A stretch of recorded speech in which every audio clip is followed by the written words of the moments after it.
What's up, guys? The best saddle in Red Dead Online, time to end the debate, is going to be the topic of today's video. Now, the Nocogdoches Saddle for the longest time has been known as the best saddle. I've been wanting to do this video for weeks now. I've just been a little lazy, so I apologize. But in the past weeks, months, I've actually gotten numerous comments from people on the video testing that I did when the Nocogdoches Saddle first came out, and also messages from some friends on Xbox saying that there's been a nerf or with an update, the Nocogdoches Saddle does not perform as good as it used to. So this video is going to go ahead and answer those questions. We're going to test the Cougar Saddle, the Panther Saddle, and the Nocogdoches Saddle on my Foxtrotter.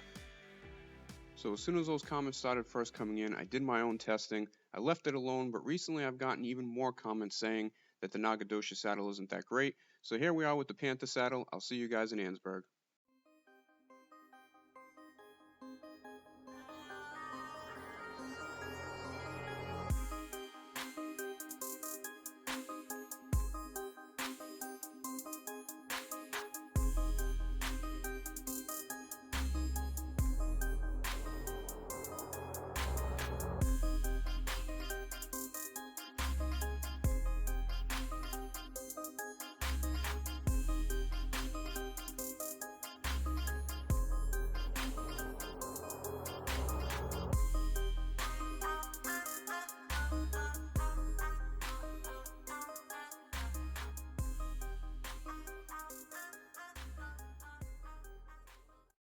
So here we are pulling up in Annesburg.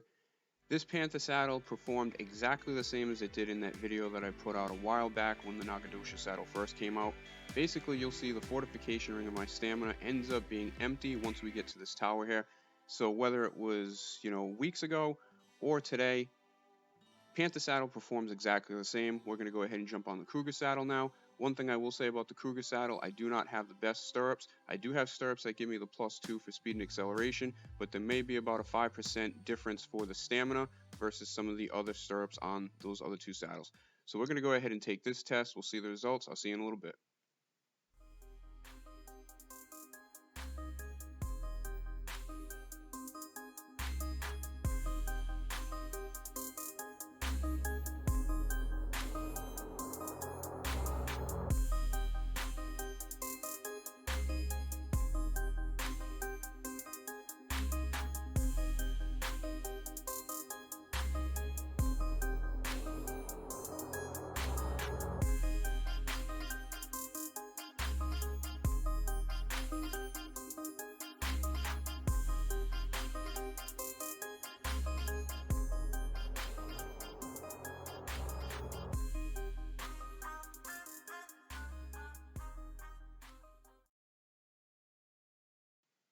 Here we are in Annesburg, same exact results as that last video that I tested when the Nocogdoches Saddle came out. Somebody asked me in the comments because I am speeding up the actual test, so it's not a 3 minute and 50 seconds or 46 seconds, whatever it is, for each of these tests. Just so you guys know, the Panther Saddle and the Cougar Saddle took 3 minutes and 36 seconds to get from the stable in St. Denis to this tower here in Annesburg. The Nocogdoches Saddle made it in a time of 3 minutes and 33 seconds, and that is in part to the fact that it has the extra +1 for speed and acceleration. So now we're on the Nocogdoches Saddle. Hopefully this test right here is going to clear up any confusion or any doubt out there that this is still the best saddle. There hasn't been any kind of modifications or nerfs to it to adjust that. So I'll see you guys in a little bit.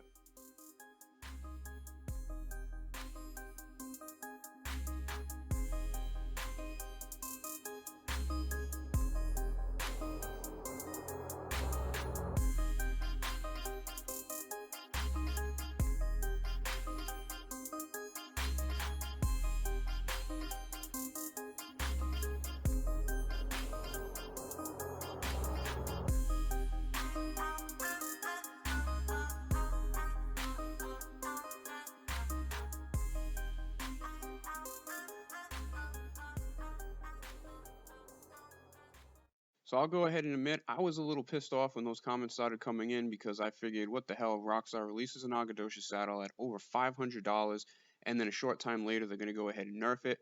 to make it not as good as when it first came out. So obviously people would go and buy it. They'd watch videos and be like, hey, it's the best saddle, I'm going to buy it. And then they would nerf it and adjust it. But hopefully this test shows you, you look at the fortification ring, I'm still well over 50%. We're about to pull up to the tower here in Ansburg. In the last test, I was able to get, I think, to the tunnel right before Bacchus Station, and that was on my Thoroughbred, which doesn't even have close to the stamina stat that this Foxtrotter does. So this one you can take from one end of the map to the other. If you wanted to, you could also push in the right joystick with any horse to go ahead and bump your stamina up. So hopefully this video answers any questions that you have. This is without a doubt still the best saddle and worth every penny. Appreciate you guys watching, and I'll see you next time.